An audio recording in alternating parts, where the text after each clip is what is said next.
രാജ്യപ്രഖ്യാപനം നടത്തിയതോടെ കാനഡയുടെ പ്രധാനമന്ത്രിയായി ജസ്റ്റിൻ ട്രൂഡോയുടെ 9 വർഷത്തെ ഭരണം ഉടൻ അവസാനിക്കുകയാണ്. ഈ വർഷം ഒക്ടോബർ അവസാനത്തോടെയാണ് കാനഡയിൽ പൊതുതെരഞ്ഞെടുപ്പ് നടക്കേണ്ടത്. പാർട്ടി പുതിയ നേതാവിനെ തെരഞ്ഞെടുക്കുന്നതുവരെ താൻ പ്രധാനമന്ത്രിയായും ലിബറൽ തലവനായും തുടരുമെന്ന് ട്രൂഡോ വ്യക്തമാക്കിയിട്ടുണ്ട്. കാനഡയിൽ പുതിയ പാർട്ടി നേതാവിനെ തെരഞ്ഞെടുക്കുന്നത് ഓസ്ട്രേലിയ പോലുള്ള മറ്റു ചില രാജ്യങ്ങളെ അപേക്ഷിച്ച് ദൈർഘ്യമേറിയ പ്രക്രിയയാണ്.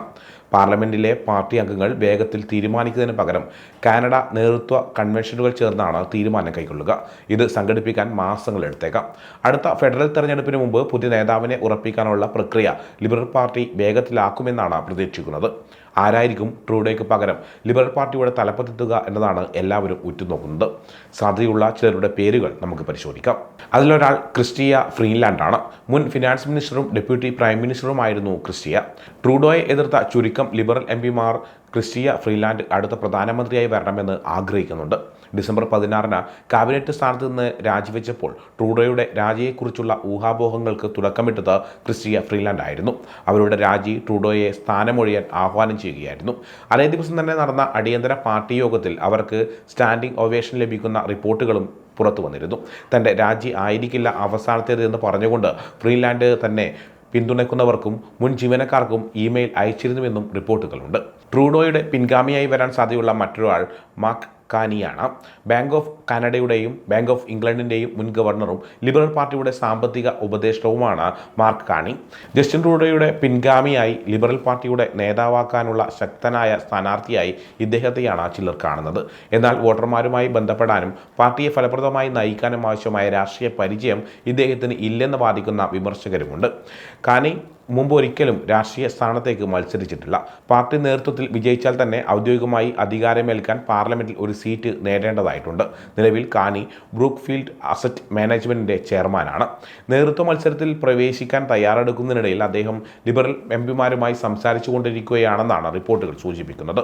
മറ്റൊരു സാധ്യത ധനകാര്യ അന്തർ സർക്കാർ കാര്യമന്ത്രി ഡൊമിനിക് ലെബ്ലാങ്ക് ആണ്. ജസ്റ്റിൻ ട്രൂഡോയുടെ ഏറ്റവും അടുത്തു നിൽക്കുന്നയാളും വിശ്വസ്തനുമാണ് ഇദ്ദേഹം. ക്രിസ്റ്റീയ ഫ്രീലാൻഡ് രാജിവെച്ച ഉടനെ ധനകാര്യമന്ത്രിയാകുന്നത് പോലുള്ള വെല്ലുവിളി നിറഞ്ഞ റോളുകൾ ഏറ്റെടുക്കാൻ മുൻ അഭിഭാഷകൻ കൂടിയായ ലെബ്ലാങ്ക് തയ്യാറായിരുന്നു. 20 വർഷത്തിലേറെയായി പാർലമെന്റിൽ അദ്ദേഹം സജീവമാണ്. രാഷ്ട്രീയ പരിചയവുമുണ്ട്. മുൻപ് ലിബറൽ പാർട്ടിയെ നയിക്കുന്നതിൽ ലെബ്ലാങ്ക് താൽപ്പര്യം പ്രകടിപ്പിച്ചിട്ടുണ്ട്. 2008 അദ്ദേഹം നേതൃത്വ മത്സരത്തിന് തയ്യാറായിരുന്നു. പക്ഷേ പിന്നീട് പിന്മാറി. വിജയിച്ച മെക്കൽ ഇഗ്നാറ്റീഫിനെ പിന്തുണയ്ക്കുകയായിരുന്നു. 2013 ട്രൂഡോയ്ക്കെതിരെ മത്സരിക്കേണ്ടതില്ലെന്ന് ഇദ്ദേഹം തീരുമാനിക്കുകയായിരുന്നു. 2016 നിയുക്ത US പ്രസിഡന്റ് ഡൊണാൾഡ് ട്രംപുമായി കൂടിക്കാഴ്ച നടത്താൻ ലെബ്ലാങ്ക് മാറേലാഗോയിലേക്ക് ട്രൂഡോയെ അനുഗമിച്ചിരുന്നു. പ്രധാന രാഷ്ട്രീയ നിമിഷങ്ങളിലെല്ലാം അദ്ദേഹത്തിൻ്റെ പങ്ക് വ്യക്തമാണ്. ഫ്രാൻസ്വാ ഫിലിപ്പ് ഷാംപെയിനാണ് മറ്റൊരു സാധ്യത. 2018 മുതൽ ജസ്റ്റിൻ ട്രൂഡോയുടെ മന്ത്രിസഭയിലെ ഒരു പ്രധാന അംഗമാണ് ഫ്രാൻസ്വാ ഫിലിപ്പ് ഷാംപെയിൻ. ഇൻഫ്രാസ്ട്രക്ചർ മന്ത്രിയും വിദേശകാര്യ മന്ത്രിയായും 2021 മുതൽ ശാസ്ത്ര നവീകരണ മന്ത്രിയായും അദ്ദേഹം സേവനമനുഷ്ഠിച്ചിട്ടുണ്ട്.